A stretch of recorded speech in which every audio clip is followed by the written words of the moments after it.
कोणत्याही कायद्याचा धाक नसल्यामुळे धमकीवर उत्तर दिले आहे, त्यामुळे सर्वसामान्य लोक भीतीची वातावरण पसरले। यापूर्वी धनंजय सावंत यांच्या सोनार येथील घरासमोर 13/9/2024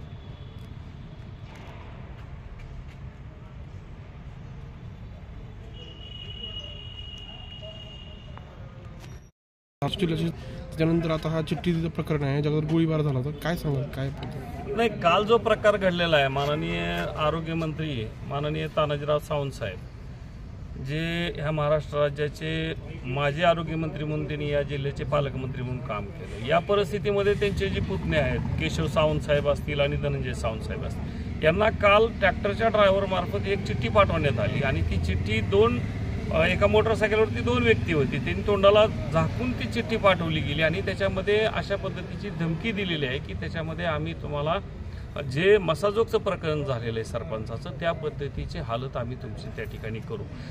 हा बीड जिल्हा हा बिहार राज्य आहे अशा पद्धतीची लोक चर्चा करतायत। तेच जे माफिया आहेत सौरवाले, जे माफिया ह्या जिल्ह्यामध्येही काम करतायत। परवाच एक तुळजापूरचं प्रकरण आपण पाहिलं असेल, ज्याच्यामध्ये पवन चक्कीवाल्यांनी शेतकऱ्याला मारहाण केली, त्या संदर्भामध्येही कुठेही कारवाई झालेली नाही। यापूर्वीही 13/9/2024 सायंकाळी धनंजय सावंत साहेबांच्या सोनार येथील राहत्या घरासमोर रात्री 12:30 वाजता गोळीबार झाला।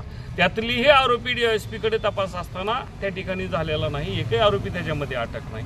अशा परिस्थितीमध्ये जिथं महाराष्ट्रात या संतोष देशमुखच्या मृत्यूला आणि अतिशय निर्गुण ब्रुटल हत्या ज्याला कायद्याच्या दृष्टीने म्हणलं जातंय, त्या पद्धतीची हत्या त्याची झालेली असताना, विधानसभेमध्ये हा प्रश्न गाजत असताना आणि त्याचा आका अजूनही बाहेर आहे, अशा परिस्थितीमध्ये सावंत कुटुंबियाला टार्गेट करून जर त्यांच्यावरती अशा पद्धतीचा प्रेशर आणून जर उद्याच्याला भविष्य काळामध्ये जर त्यांची निर्गुण हत्या झाली तर ही लॉ अँड ऑर्डर मेंटेन करणारे जे महाराष्ट्र राज्याचे आमचे गृहमंत्री आहेत त्यांनी ह्याची गोष्टीची काळजी घेणं गरजेचं आहे। ह्या प्रकरणामध्ये, बीडच्या प्रकरणामध्ये अनेक आरोपी अजून अटक होणं बाकी आहे, मग ते तर आरोपी या सावंत कुटुंबियाला धमकवत नसतील ना, हा प्रश्नचिन्ह आमचा एक सर्वसामान्य कार्यकर्ता म्हणून आमच्या पुढे पडलेला आहे। आणि असा जर दबाव जर सर्वसामान्य लोकांवरती जर राहिला, आज सावंत कुटुंबियाला वेळ तर सर्वसामान्य व्यक्ती काय त्याचा प्रतिकार करू शकणार आहे? प्रशासन हातबल आहे अशा पद्धतीमध्ये। आणि या प्रकरणाची कुठंतरी धनंजय सावंत साहेबांच्या वरती झालेला गोळीबार असेल आणि कालचा जो प्रकार असेल, याच्यामध्ये या प्रशासनाने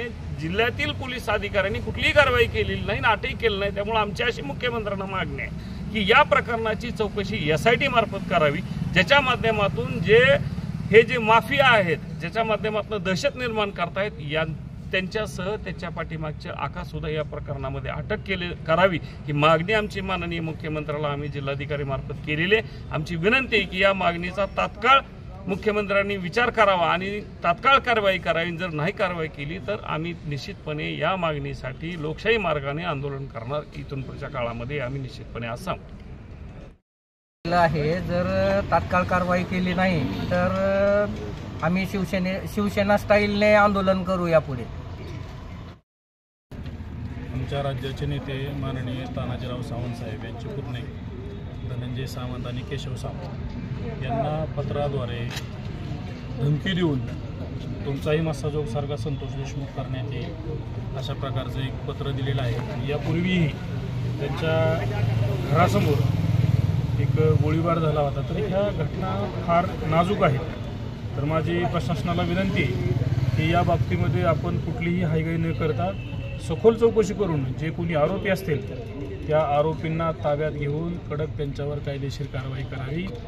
जर या जिल्ह्यामध्ये अशा नेते मंडळींना जर धमक्या मिळत असतील तर सामान्य नागरिकाचं काय असेल याचा विचार करण्याची आज वेळ आलेली आहे। त्याच्यामुळे प्रशासनाला विनंती आहे की आज आम्ही सर्व शिवसैनिकांनी मिळून हे निवेदन दिलेले आहे, या निवेदनाला आपण गांभीर्यानं घ्यावं व लवकरात लवकर या सर्व आरोपीचा शोध घेऊन त्यांच्यावर कारवाई करावी, नाहीतर पुढच्या काळामध्ये याच्यापेक्षा रस्त्यावर उतरून आम्ही तीव्र आंदोलन करू। धन्यवाद।